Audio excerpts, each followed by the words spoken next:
ما مقاد اللي غدا ونيني قرا ولكن نور دكدي سكت ما زيرت نكدي فرخه ندمنات.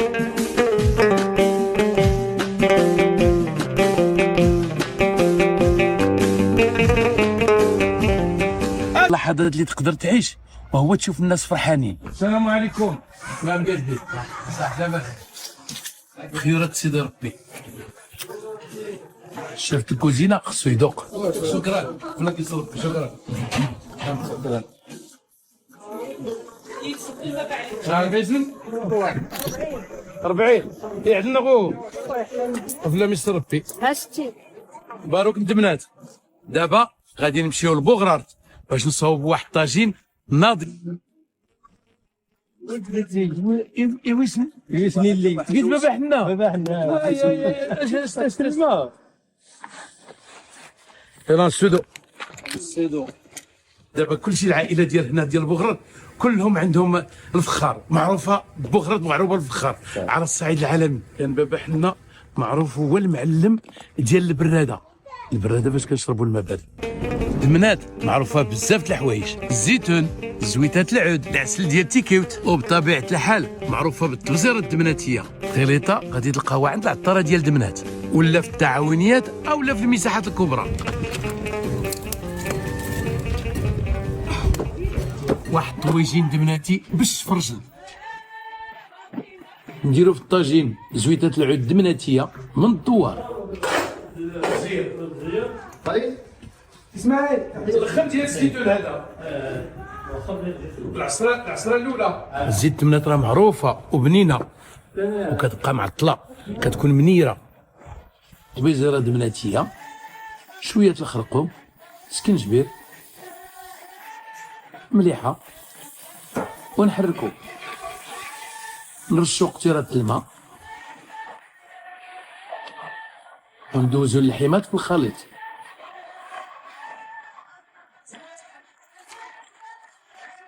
نزيدو البصله مشلضه، القزبور المعدنوس، الثومه، ونمرقو جهه كاس الماء ونخليوه يطيب على المهل. والشفرجل غادي نسلقوه ونعسلوه ونسموه بشويه العسل ديال تيكيوت. العسل ديال تيكيوت هو باش معروف هاد منات. هاد الجبل اسميتو اغيل بوحلو، هنا فين كيسرح النحل اللي كيعطي العسل ديال السكوم. عندكم يتحرك الطاجين صافي. بغيت نقول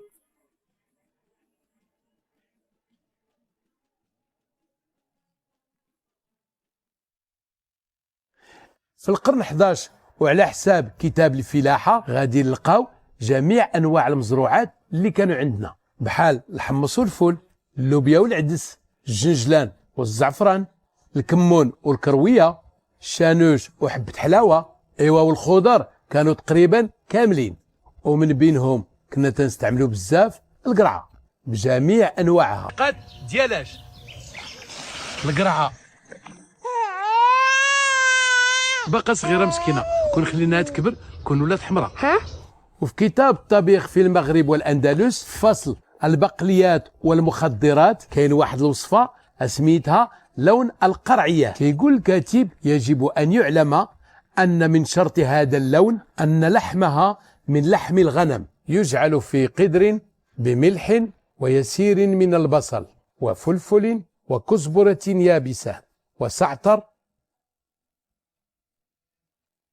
وزيت، يرفع على نار معتدلة. أنا غادي نزيد شوية الخرقوم.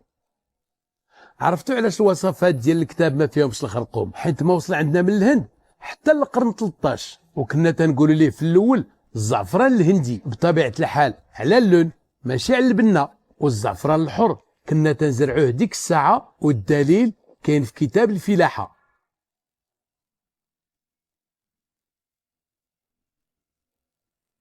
وتيقول الكاتب فإذا نضج اللحم جعل عليه قدر الكفاية من القرع المقطع.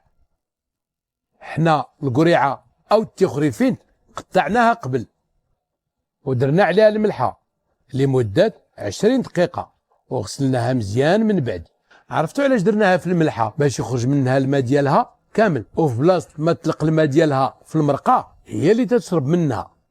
هاد العمليه ديال الملحه فوق الخضره كتسمى علميا لوسموز، وكنا تنستعملوها من ايام الموحدين. اغلب الوصفات في الدنجال كانوا تيقطعوه ويديروا عليه الملحه باش يخرجوا منه الماء والمروره. وتيقول الكاتب في الاخير: وهذه القرعيه على مذهب الطباخين.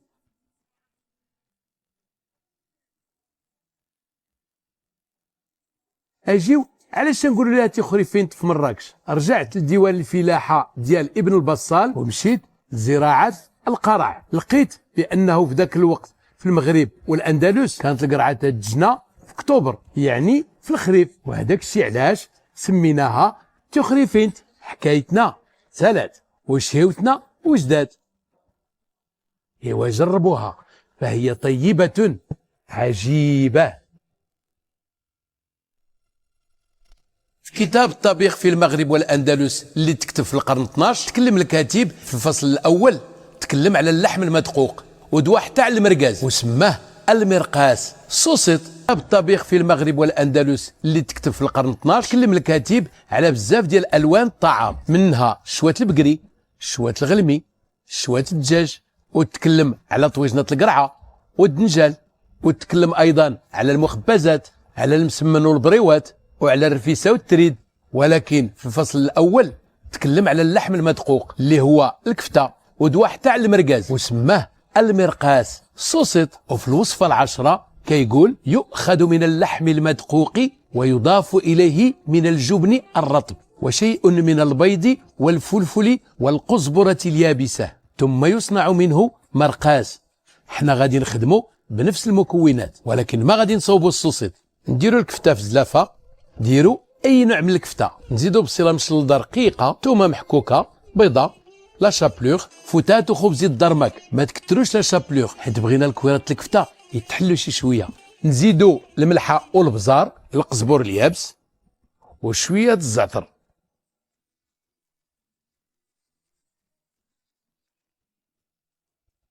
في زلافه اخرى نديروا الجبن، شويه المعدنوس وشويه البزار. ممكن نزيدوا الملحه على حساب الذوق. نصوبوا قريصه الكفته ونعمروهم بالخليط ديال الجبن ونكوروهم. وتيقول الكاتب: ويقلى، وهناك من يصنع له مرقته من زيت وبصل وثوم. انا غادي نزيد واحد شويه طماطيشه، نزيدوا الملحه والبزار، قبيصه سنيده. عرفتوا علاش السكر؟ باش نخلقوا توازن في المذاق ونهرسوا الحموضه الزايده ديال المطيشه.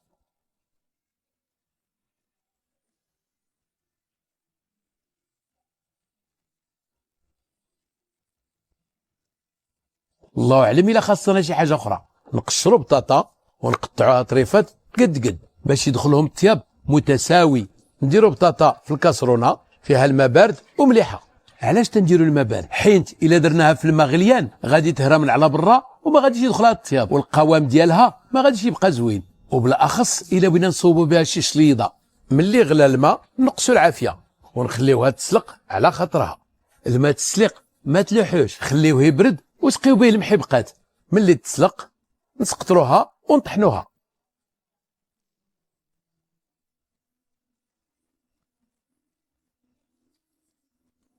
ندفيو الحليب ونزيدو بطاطا، نحركو، نزيدو زبيده ونحكو شويه الكوزه.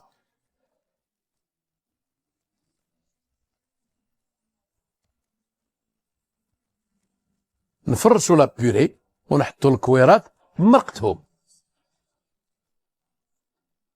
حكايتنا سالات وشهوتنا وجدات. ايوا جربوها فهي طيبة عجيبة. غادي يكونوا دوزو الزرود هنايا. شهوتنا اليوم البونديغاس. نادية اليوم غادي نرجعوا لكتاب الطبيخ في المغرب والأندلس، ونفكركم الكتاب تكتب في أيام الموحدين. كاينه فيه واحد الوصفة هي لون البنادق. علاش هاد التسمية؟ البنادق هو جمع بندقة، وهي ثمرة كتعتبر من المكسرات. عرفتوا سمية شجرة البندق؟ سميتها الجلوز. وشهوتنا تسمات لون البنادق حيث المكون الرئيسي ديالها كيشبه البندق في الشكل ديالو. كاينه في اسبانيا واحد الوصفه خليناها من ايام الاندلس، غادي تلقاوها حتى دابا في المطاعم الاسبانيه، والاسم ديالها هو البونديغاس، لون البنادق. وإلا قلبتوا على الترجمه ديال الاسم ديالها من الاسبانيا العربيه في جوجل مثلا غادي تلقاو الترجمه هي الكفته، واللي هي المكون الرئيسي ديال هذه الوصفه. الكويرة الكفتة وصفة سهلة وبنينة. تيقول الكاتب: هذا اللون لذيذ وحسن الغذاء، يؤخذ من اللحم الأحمر ويدق. يعني كنديروا كفتة ويجعل في صحفة، والصحفة هي إناء طعام، ويضاف إليه شيء من بصل ويسير من الزيت وفلفل وكزبرة يابسة وكمون وزعفران وملح، ويضاف إليه بيض ويعرك. وإلا بغيتو تجمعوه شوية زيدوا فيه خبيز فازك بالحليب، ويعرك حتى يمتزج.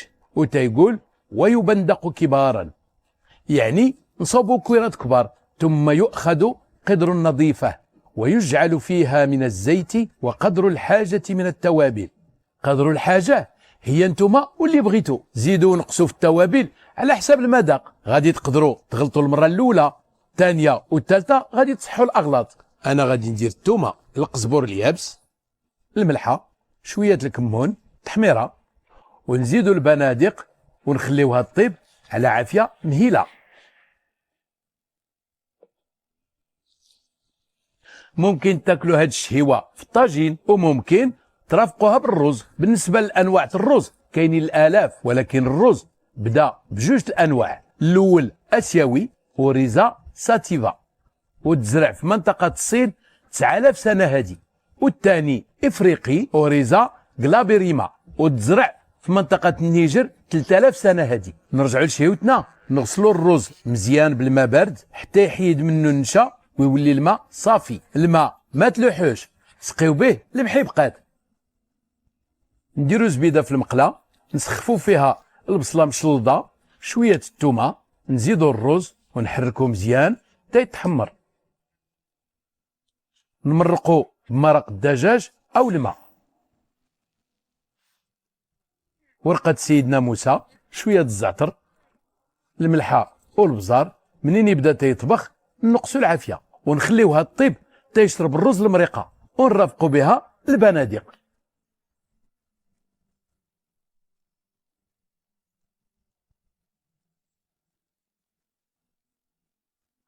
حكايتنا سالات وشهيوتنا وجداد.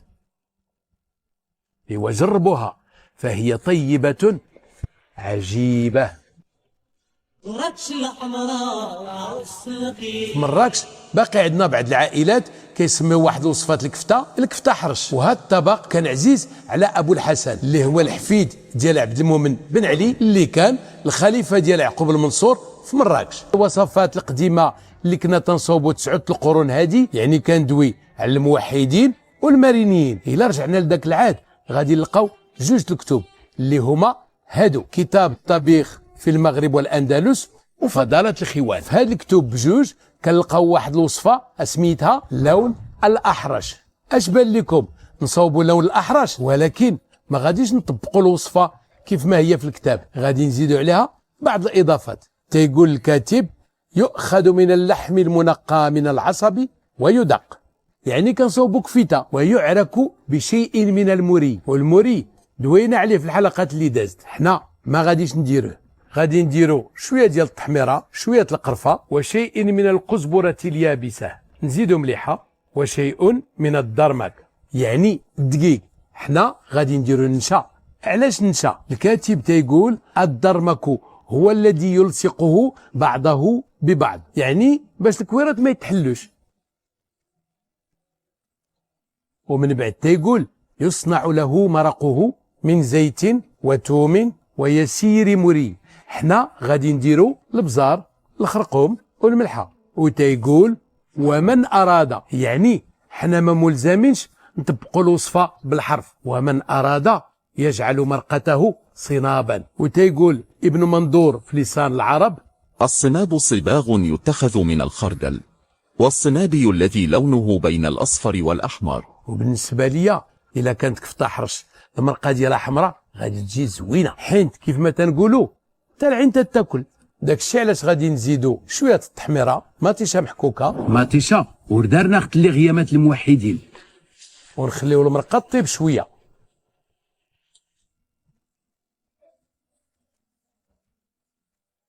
نزيدوا الكويرات الكفته في الكاميله، وإلا بغيتو تزيدوا شويه الكمون خليوه حتى الاخر حيت يعطي المرونه. نغطيو الكاميله ونخليوها طيب على المهل. من بعد ما طيب الكفته نعزلوا الكويرات مع شويه المرقه ونزيدوا الشعريه الرقيقه، نمرقوا. ملي طيب الشعريه نزيدوا عليها الكويرات الكفته ولاصوص اللي احتفظنا بهم.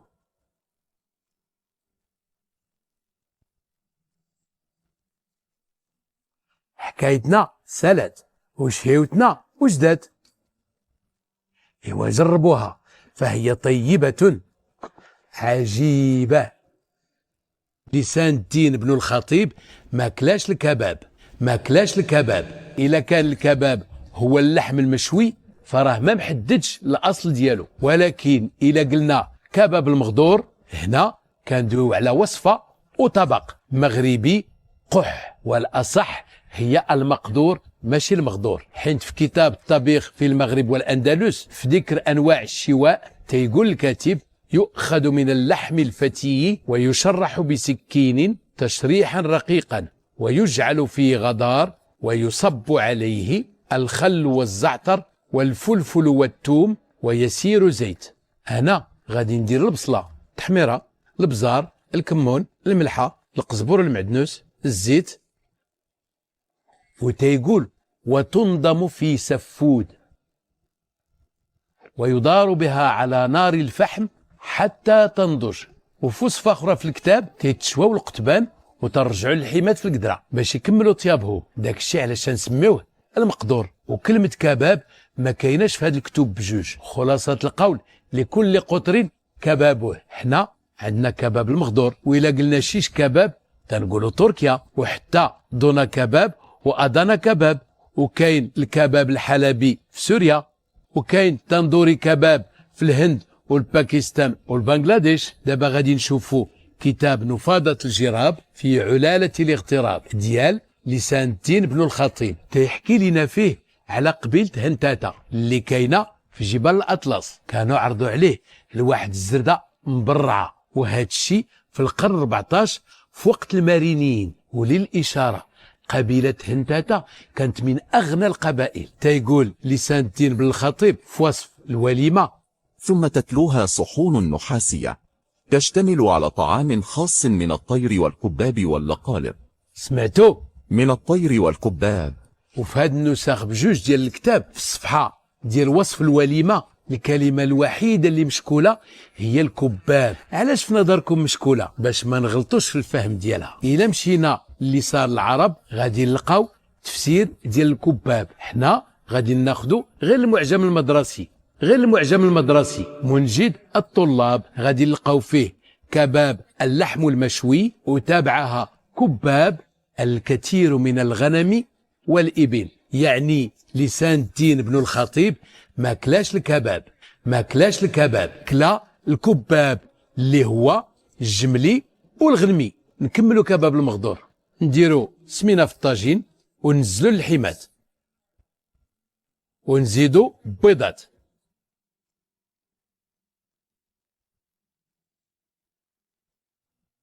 عيدكم مبارك سعيد. حكايتنا سالات وشهيوتنا وجدات. ايوا جربوها فهي طيبة عجيبة.